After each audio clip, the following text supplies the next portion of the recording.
I told you that Candace is gonna go after Erika because she is just too shady.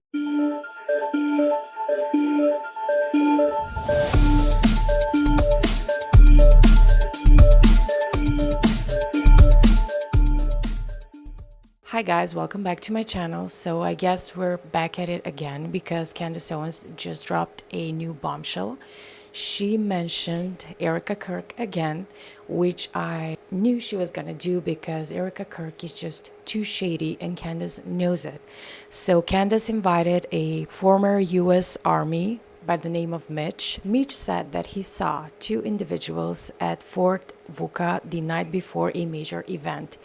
A man he later recognized as Brian Harpole, the head of security for Charlie Kirk, TPUSA, and a woman he later believed resembled Erika Kirk, based on appearance like ponytail, distinctive blue eyes, and so on and so forth.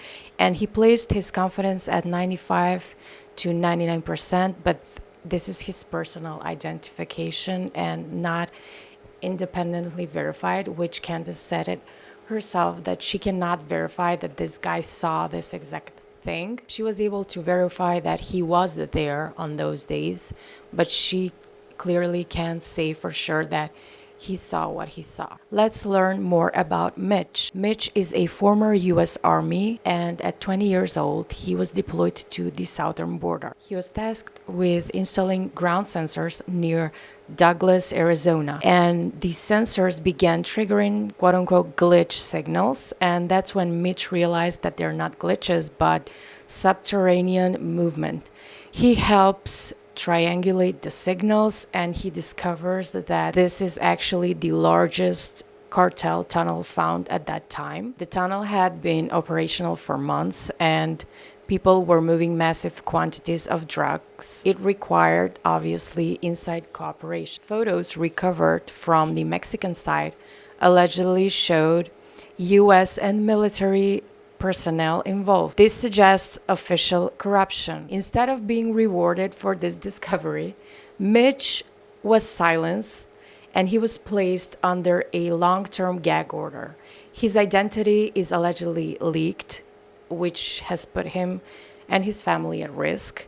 And Mitch claims that the cartels targeted him and that he changed his name because of this, and that his family suffered financially because of his discovery, or rather, telling the truth. Mitch has spent decades trying to access the records and clear his name and get protection or acknowledgement. After 35 years, Mitch was finally allowed to speak, and he decided to go back to Fort Vuka. I will say the shorter name. His goal was to obtain original records explaining what happened to him. He checked into Candlewood Suites, the former barracks, and he noticed a man with quote-unquote professional military bearing. This man was later joined by a well-dressed woman with distinctive blue eyes. He saw them live together in a GSA-style vehicle. At the time, he didn't find anything suspicious. And the next morning, on September 9th, Mitch entered the base legally with ID. He searched for the Criminal Investigation Division, and he accidentally recorded an 18-minute video while asking for directions. Mitch entered a building he was directed to. He observed multiple high-ranking officers, a man he believes is a U.S. congressman, and the same man from the hotel lobby the night before. The group exited together under escort. Mitch was suddenly escorted out, surrounded by multiple law enforcement agencies, and treated as a potential threat.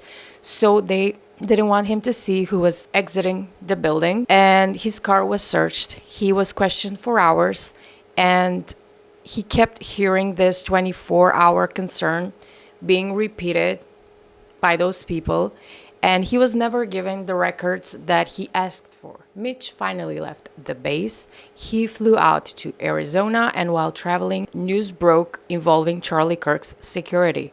Mitch saw photos and videos of the guy who was the head of security of Charlie Kirk and TPUSA, and he recognized that the man was Brian Harpole, allegedly, and the woman Erika Kirk, allegedly. This story is very interesting. First, because Mitch was silenced for discovering a tunnel for the cartels. His life was destroyed for it. And they tried to ruin him for 35 years. And now, God or some higher power has put him in this place so he could be the eyewitness to what he allegedly saw, which was the head of security of Charlie Kirk and TPUSA and Erika, Charlie's grieving widow, or dare I say, the happiest widow in the world. In my opinion, allegedly conspiring, being worried for something that would take place 24 hours later, which now we know is Charlie Kirk's assassination. I told you that Candace is gonna go after Erika because she is just too shady, okay? And I was doubting her for a while because her energy was so strange in her last video, and her latest one felt different. It felt like she's back at it again. And let's see what happens. Let's see how Erika responds to all of it. She just endorsed JD Vance for president after hugging him in that manner that she did. And she wore this sparkling costume. She just feels so fake and gay to me. She looks like a witch. She's a wicked witch, in my opinion. Her eyes are devilish. I don't believe that people at TPUSA didn't tell her that Charlie has sent a message the night before he died that he was going to be killed. I don't believe it. Okay. And let's see what happens next. I sincerely hope that Candace is going to finally dig deep into Erika Kirk's past and the past of some of Turning Point USA's staff. Thank you for watching, guys, and see you in my next one. Bye.